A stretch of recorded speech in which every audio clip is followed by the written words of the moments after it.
good afternoon. Good morning, everyone. Sorry, good morning. Good morning po sa lahat. So we have a technical problem in the class in. Did you experience that also?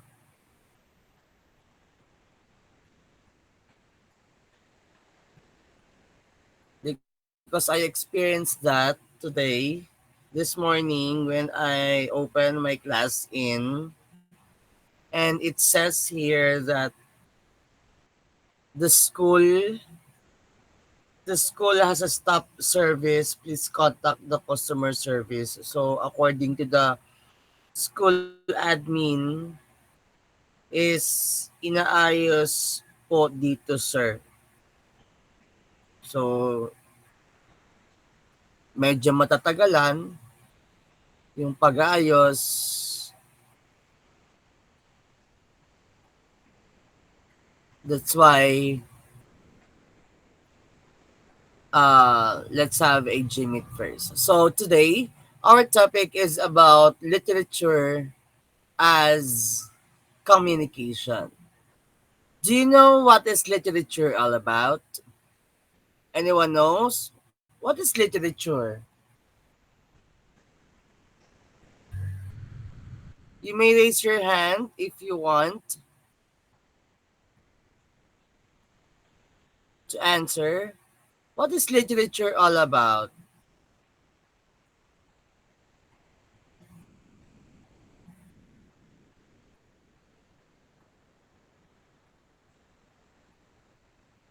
Anyone?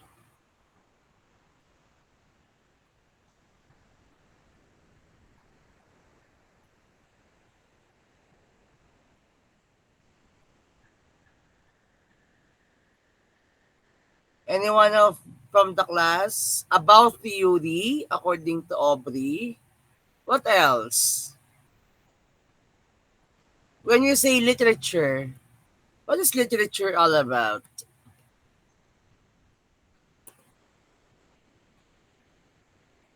An art po. Okay. What else? Collection of words and knowledge. Okay.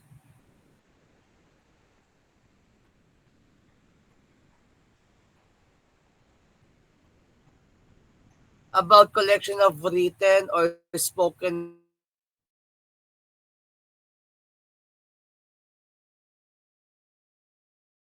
poetry. So when we say literature, it is the collection of written or spoken words from a poetry, novels, play, to more technical or journalistic materials. It is often defined as a body of work that is considered as an art form due to its creative expression, style, and exploration of universal themes. Beyond creative expression, literature also refers to the collected written works of a particular country. Like us in the Philippines, we have different literatures, cultures, and subject area. So the word literature come from the Latin word, tandaan po comes from the Latin word litera, L-I-T-T-E-R-A, litera, meaning letter. It includes forms, it includes artistic expression, and it includes cultural and historical record. Okay.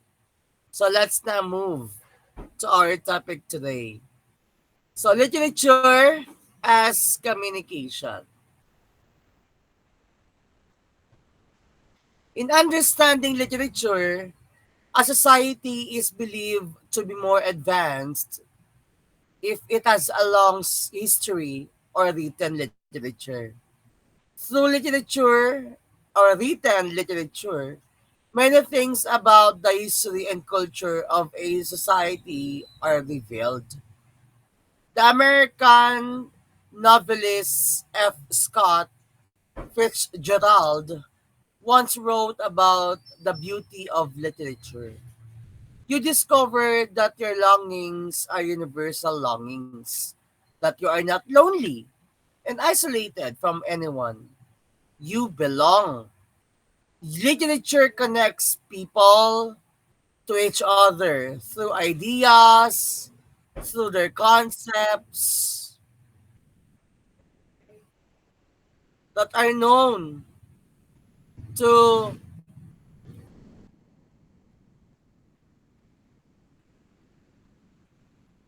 known to them.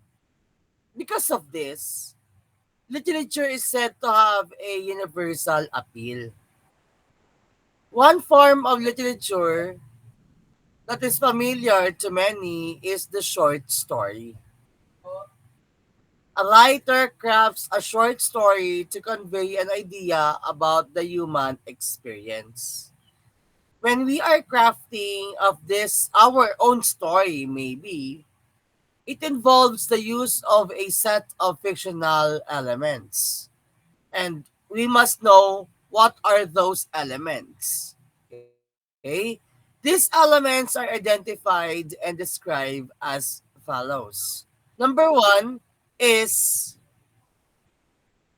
number one is setting.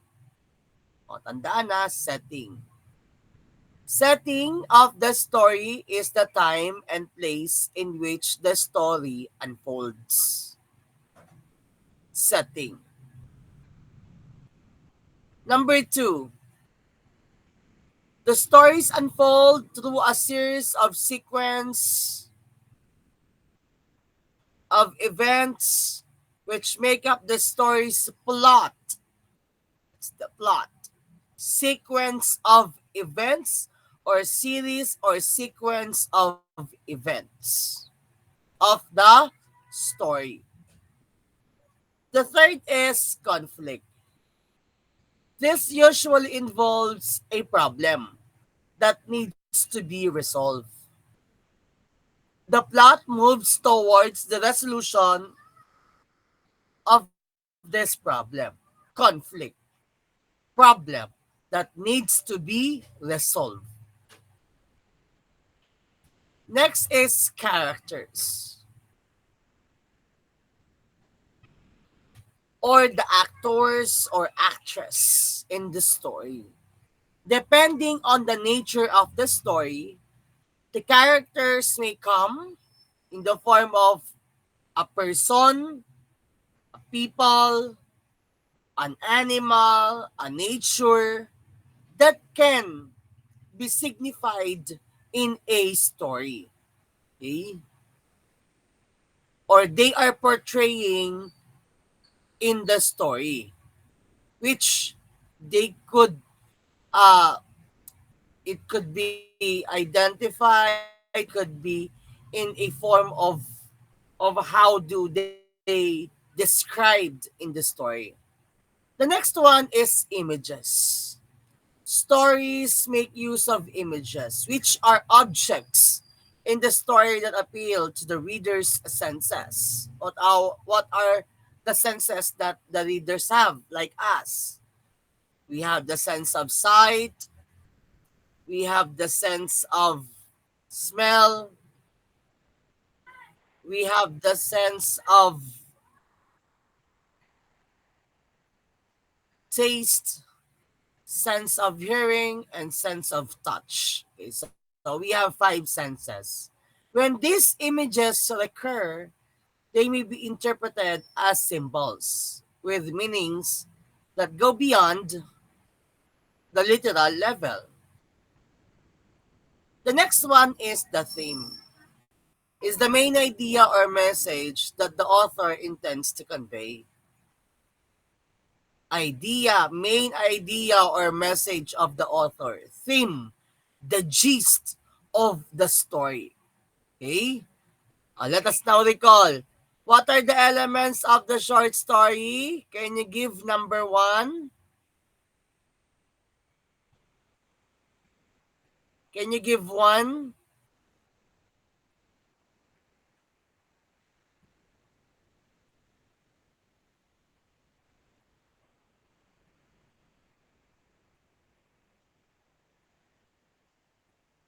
Can you give one elements of short story?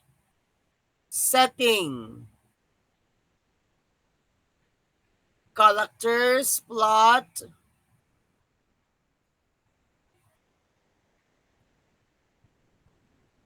conflict, climax, exposition. Okay. So not now that you are now that you have been introduced to the fictional elements, you will now read about one summer day in the lives of a group of Filipino girls. Note that how elements come together is more in the story to convey an idea about human experience.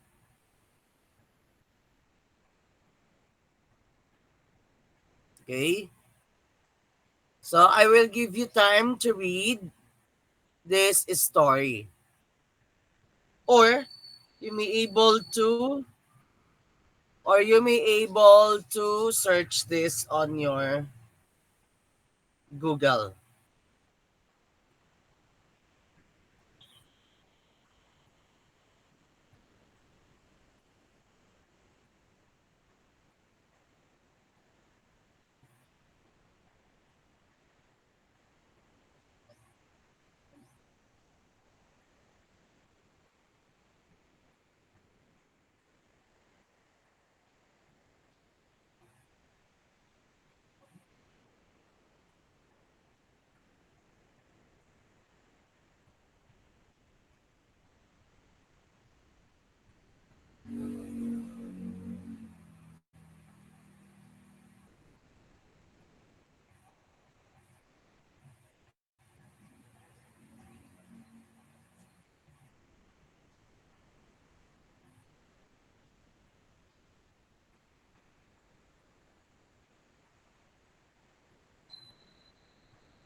Okay?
So that is a sample for you of a literature. So we will gonna do this on our on-site class. Okay? So that in particular,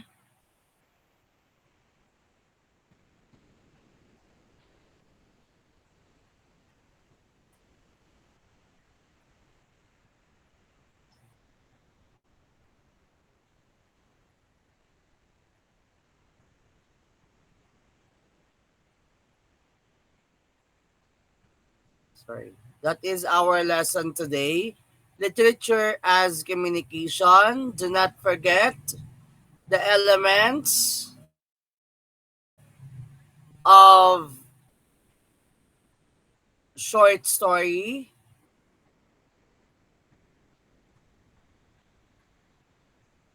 and others. Okay?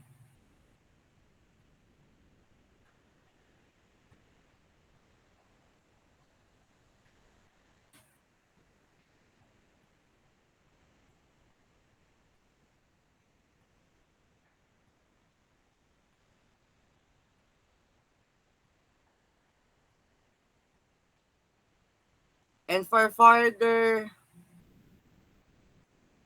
information that we have of our topic today,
So today we're going to reflect on and explore this idea of literature as communication, which has been with us this entire semester as we've read Shakespeare and Kafka. Now, it's not difficult to understand that literature is a form of communication, but the question is what makes this form of communication different from other forms, and what unique truths can literature communicate? The reason we're working with this is because this idea is really a threshold concept. Threshold concept can be considered as akin to a portal opening up a new and previously inaccessible way of thinking about something. It represents a transformed way of understanding or interpreting or viewing something, without which the learner cannot progress. So the important thing is that as a threshold concept, if you get this, if you get how literature and art can communicate, what they can communicate, and what unique truths they can communicate, then you will be able to access the discipline at a high level. That's a kind of portal for you. Um, However, if you don't, if you're missing this, it becomes the kind of ceiling. You won't be able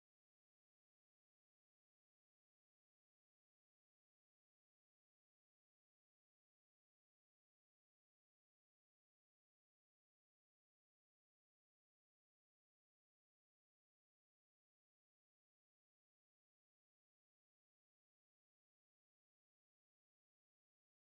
important thing is that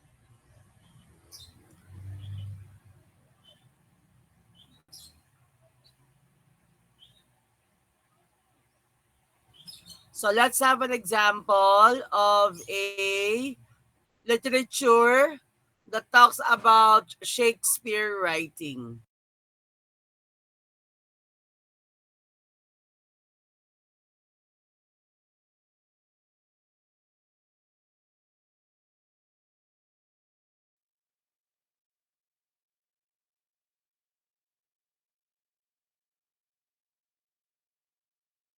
to reflect on and explore this idea of literature as communication, which has been with us this entire semester as we've read Shakespeare and Kafka.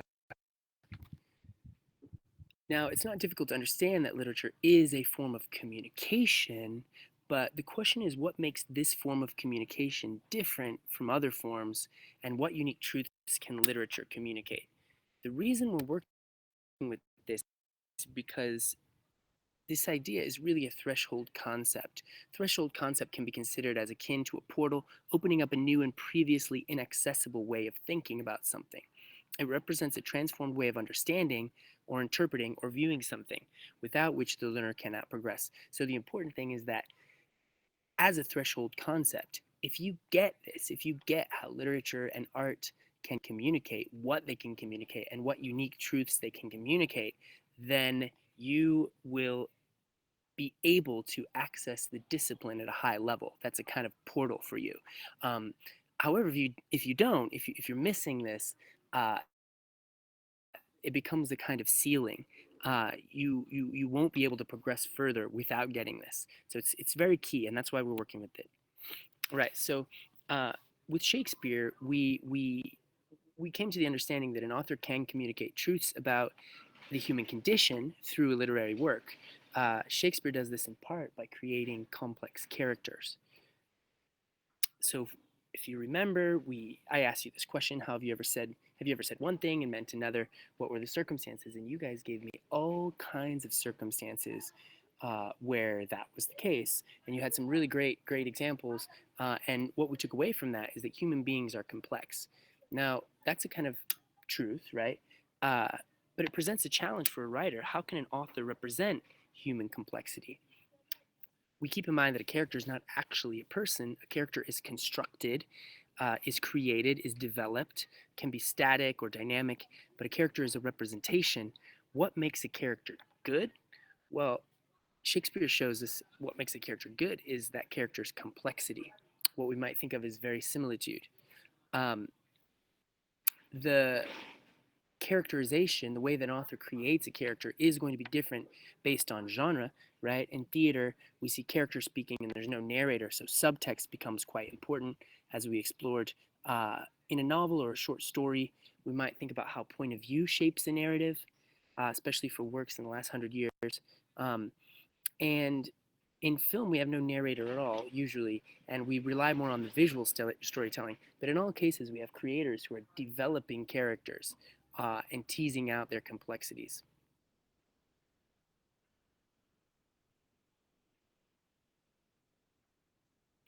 The other thing that we took away from looking at Shakespeare, in addition to the way he creates complex characters, is how he develops universal themes that can be understood both to reflect and transcend the playwright's immediate context.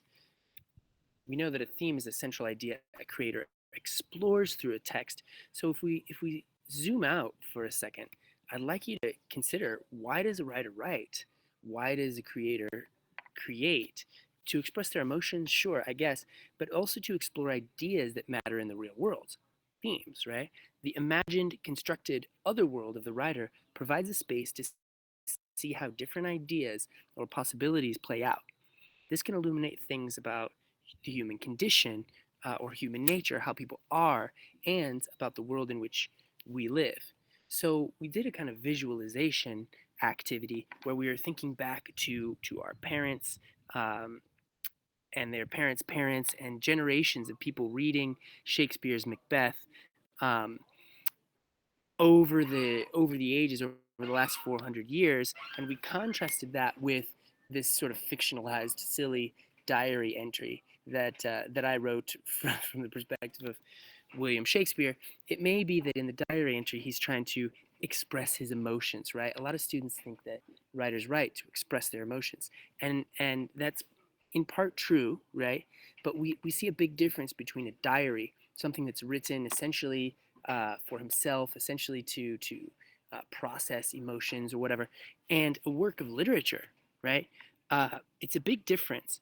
Um, it's a very big difference, and it illuminates something about purpose beyond just expressing his emotions, right? People think Shakespeare writes to express his emotions, but he's doing something more than that. And we know that art aspires to make us think and feel. Macbeth and Hamlet and even Romeo and Juliet, these works are trying to make us think and are trying to make us feel. So if the author has a purpose beyond expressing his emotions, what is that? And how does that work? Well, we might start by thinking about those themes, the ideas that the writer is exploring through the text. We see these in Macbeth, ideas like appearances and reality, conscience, what else? Ambition. These are ideas that Shakespeare is thinking about and wants us to think about and reflect on. Um, Another analogy that we looked at was this story I told of adults on the porch, of being at my brother's house, sitting up late at night with my brother, talking on the porch. He has two kids. One is 8 and 5 at the moment, and they're both sitting there on the porch with us. The 8-year-old is playing with his cars or whatever, but he's listening into everything. The 5-year-old, by contrast, cannot understand why we want to sit there and talk in the first place, and he wants us to come and play with him. The 8-year-old oftentimes later will ask my brother questions about, why were you guys talking about this, or what did Uncle Eric mean when he said this. That really illustrates how the audience of what we're saying, well, it illustrates something about audience, and my brother and I, in talking about different things, politics or whatever ideas we're talking about, we have a purpose for talking about those, and our audience is each other. But this 8-year-old and this 5-year-old, they can access what we're saying in different ways. The 5-year-old can't make any sense of it. The 8-year-old can start to make sense of it and has questions, right? But still, a lot of what we're saying is going over his head. Literature works that way. The text creates its own audience. If you want to make your audience think or feel something, you've got to start by knowing your audience. So my brother and I talking, really, that's the audience of our discussions is above that of an 8-year-old or a 5-year-old. Um, and so in a way there's limitations to what those two can get out of our discussion, of our communication. um, the same is true with a literary writer. Somebody like Shakespeare really isn't trying to help the reader understand, isn't trying to get his point across, or to help the reader understand what's going on in the story. If you're a reader and you're not, what can we say, patient enough, sophisticated enough, or cultured enough, or experienced enough with uh, the art of storytelling, um, I'm not sure that a literary author is going to wait for you. So some literary authors aren't going to wait for you. So if you're reading Shakespeare and you can't take anything from it, um, I'm not sure Shakespeare is concerned with that, because meanwhile Shakespeare does have an audience, and the text may be sort of above your head. You might be that 8-year-old who can ask questions and access it at some level, or you might be the 5-year-old who's thinking, why are we doing this in the first place? Um, so we have purpose and audience. The assumptions when we're talking about literary text is that it's a two-way street. Uh, where does meaning come from? We used to think that meaning was out there somewhere, it was in the text, and it was our job to uncover it, but we don't believe that anymore. What changes in the world have necessitated this change? A lot of the changes that we've talked about uh, over the last 100 years, modernization, economic, historical changes, and changes to the way we see the world. One of the most influential thinkers in terms of literary studies is someone called Louise Rosenblatt, who 50 years ago came up with this theory that's really shaped our understanding of literary studies since. And it's based on the idea of transactions. We don't assume, as I mentioned, we don't assume that meaning is just something that's out there. Instead, we assume meaning is something that's a transaction that happens based on a transaction between a text and a reader. So we can't just ask, Shakespeare or Kafka or whatever. We can't just ask them, what does this story mean?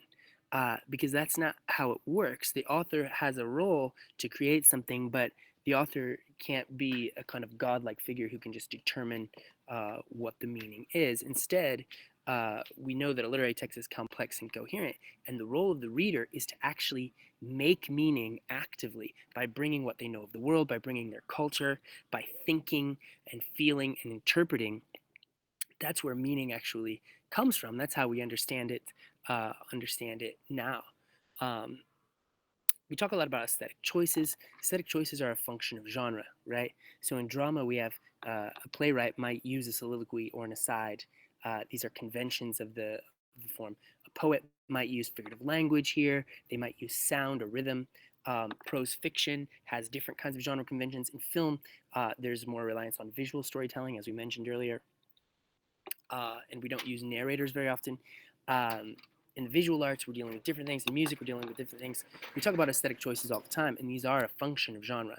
Uh, so essentially, those choices are decisions. Writing is decision making, is a kind of way of thinking about that. A creator is making decisions, thinking about their purpose, and thinking about their audience. So I've given you these phrases, these rest in peace phrases, as I've called them, phrases that we're not to use when we're talking about author's purpose and when we're doing our analysis to attract the audience.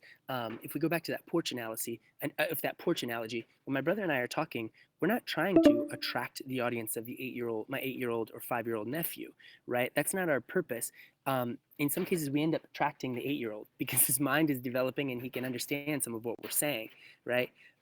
But that's not our concern. We're not trying to get our point across to the 8-year-old. We're not trying to get their attention.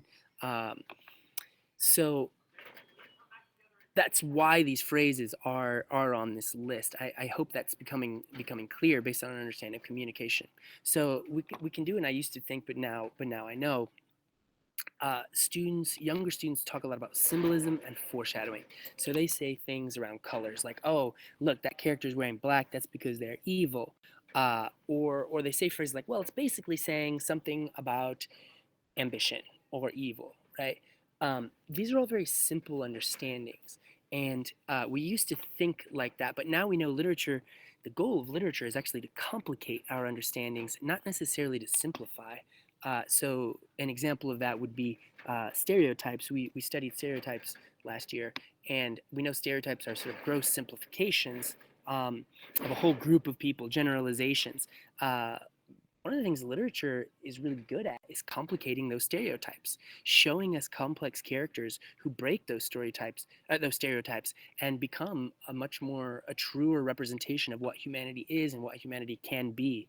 Um, so these notions of, oh, black equals evil, look, that character is wearing black is evil. We don't do that in real life. We know if somebody wears a black shirt, it doesn't mean they're evil. Um, we're moving to an understanding of the complexities of literature, and understanding that in a way literature is trying to complicate our understandings and show us the nuance that is in the world. So foreshadowing, is another example. I think students learn it when they're young, and it's easy for them to use because they understand how it works, right? If we take this to a more sophisticated understanding, if we say when an idea is explored, remember that's a theme, an idea that a creator explores, that means it comes up again and again and is developed. A good resolution to a narrative feels at once inevitable and surprising. So instead of focusing on foreshadowing, we can notice this thing, this idea, this motif, this image is coming up again and again. Why? What's happening there? What is the writer trying to demonstrate or illustrate or complicate or show? Um, that can take us to the next level. Um, in the end, we might come away with some simple messages from a work like Macbeth, like, don't let your ambition outpace your conscience or something like that.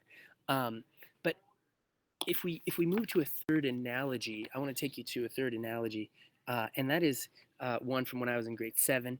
I was always getting in trouble in grade 7, sent to the principal's office, and the principal, this guy named Mr. Swinford, he used to always tell basketball analogies because I played on the basketball team, and I was getting in trouble for something in class, I don't know, and he would always try to communicate to me using basketball analogies. But really, what he was doing, and what I was aware of, even as a 7th grader, is that the principal was using basketball analogies in order to control my behavior and keep me out of trouble. And even to my 7th grade mind, I didn't like that. I rejected that. I didn't like that he was trying to control me. I didn't like that he was telling me what I should be doing. Um, when adults give you advice, right, and tell you should do this, don't let your ambition outpace your conscience, something like that, the message doesn't necessarily get home. As a communication, I think there are real limitations to advice, especially the advice, between an adult and especially unsolicited advice between an adult and a younger person. Um, Shakespeare's not doing that, right? Other writers um, that we're looking at, Macbeth is more than just that idea, right? The play is more than just that idea. Why is that? Because art works because it means something to us, right? You can all think of a film or a song or a play, maybe a play or a novel, a book that you read that's meant something to you. So because it means something to you, it's made you think, it's made you feel, and you might be more receptive to that communication, right? You might believe that communication not because somebody's telling you you should do this, but rather because you've seen it demonstrated in a fictional world, in a fictional character, but one with complexities that resemble our own. So, a couple enduring understandings that we're going to take away from this idea of literature as communication. Literature can bring elements of the human condition into sharper focus. They can help us to think about what it is to be human, the world we live in, um, all of the kinds of questions that have always been around. Ones we've talked about, like nature versus nurture, or fate versus free will. The kinds of questions that cultures, or origins, where do we come from? The kinds of questions that cultures and art forms and religions around the world have tried to answer since the beginning, and we still can't entirely answer in some cases. Literature can bring those elements into sharper focus. And as we discussed, literature complicates our understanding rather than simplifying them. Um, Through the complexities in the characters, through a theme that's being explored.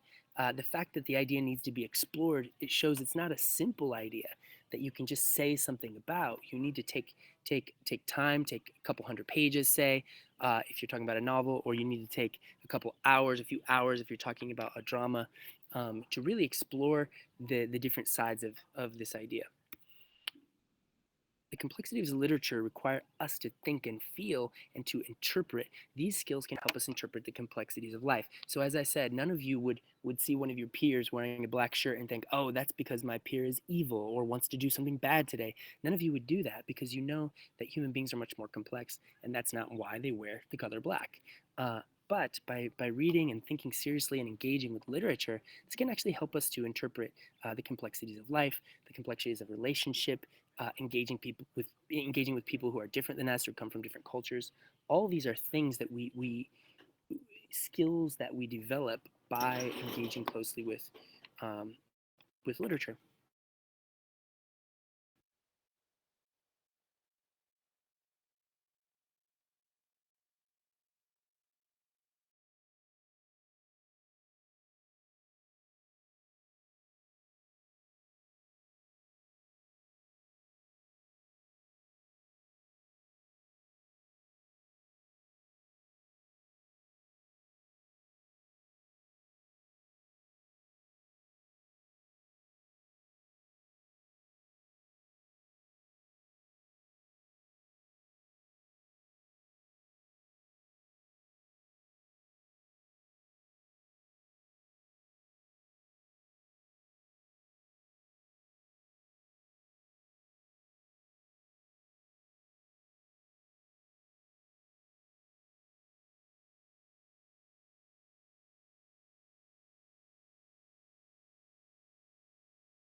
Okay, so that is a sample literature as communication for you, as written by Shakespeare, and it uh, scrutinize every word, every detailed word, every detailed description, every detailed elements, settings, the setting of the story, where did it happen,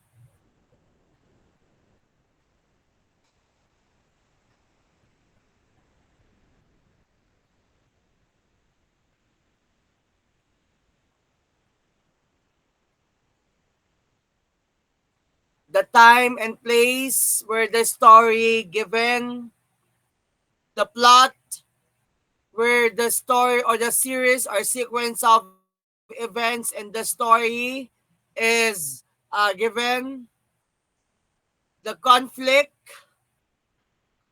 which involves the problems that needs to be resolved according to the story, characters, who are the characters in the story, who are the actors, who are the actresses, who are the cameo role in the characters according to their own description, the images used, are they objects, are they senses, are they symbols, and lastly is the theme. What is the main idea? What is the message that uh, gives the story, have a moral lesson to what it means to a reader like us? Okay?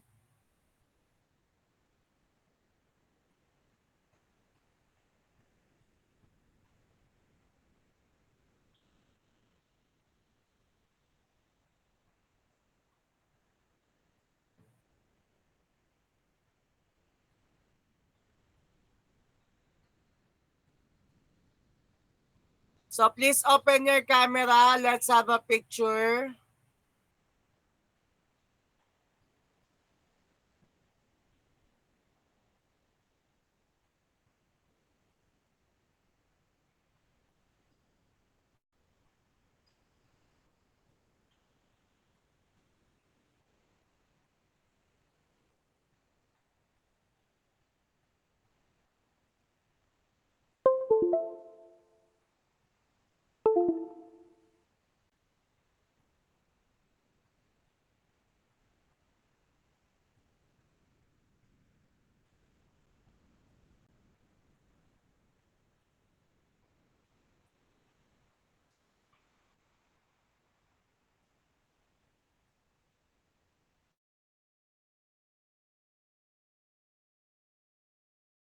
So we have an assignment.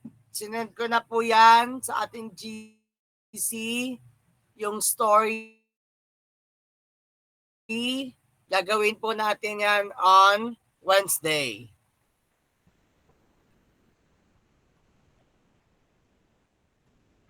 Please open all your cameras.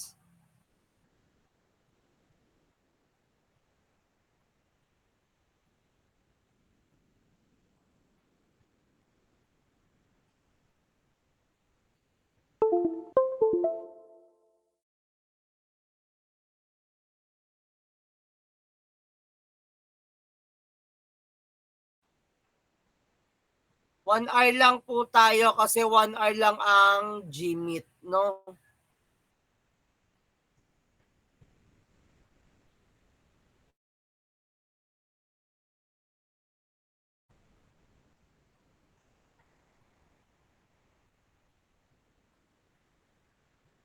Yung iba hindi pa nakabukas yung camera.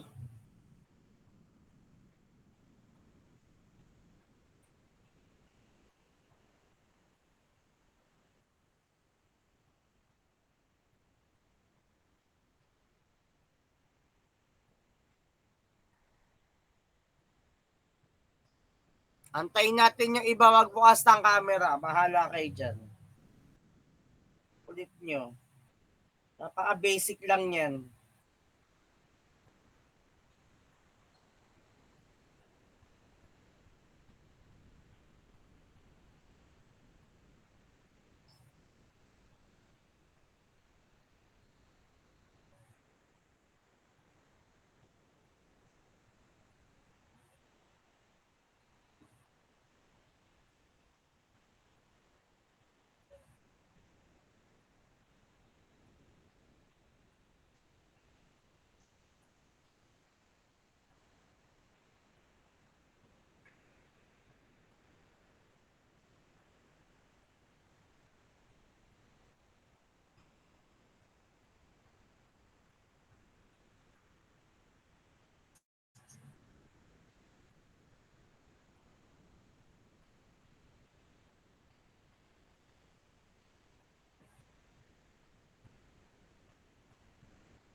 Ready? 1, 2, 3.